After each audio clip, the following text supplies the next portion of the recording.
You're listening to Systemic Error Podcast. The failure was designed. Pete Buttigieg reveals terrifying attack on family. I am beyond furious. Based on an article by Nicole Charkichami.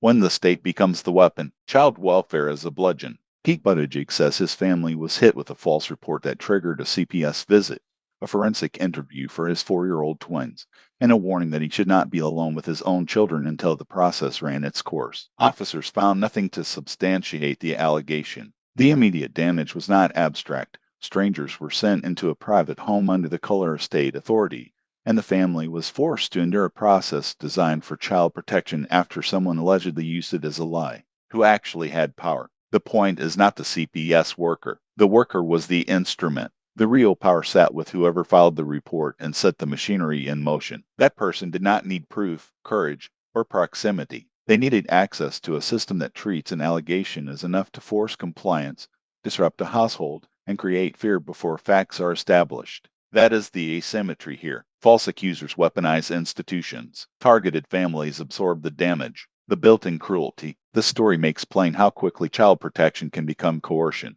Buttigieg was told he could not be alone with his children. He was barred from the interview process. The family was left waiting for the state to reveal the accusation only after the children were already summoned into it.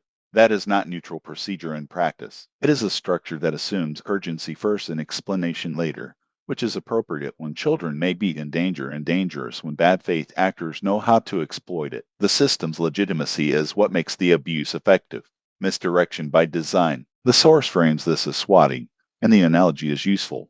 The attack works by sending authorities to the wrong place for the wrong reason, forcing the target to live through the consequences of someone else's malice. But the real misdirection is political. The headline harm is not that Buttigieg felt frightened. It is that a public institution meant to protect children can be manipulated into punishing a family before any evidence exists. This is how deliberate harm hides behind procedural language. Allegation, interview, protocol. Those words can obscure the simple fact that someone lied, and the lie had state power behind it. What this reveals: the larger pattern is not just harassment of a political figure. It is the normalization of using administrative systems as instruments of retaliation. The cruelty here depends on a bureaucracy that cannot easily distinguish between a genuine emergency and a malicious fabrication until after the damage is already done.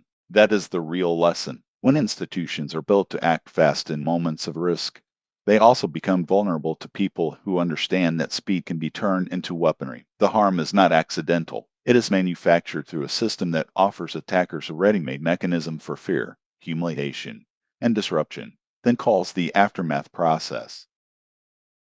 You've been listening to Systemic Error. Thanks to Raw Story for today's article, with the automated voice of Joe. Thanks for listening.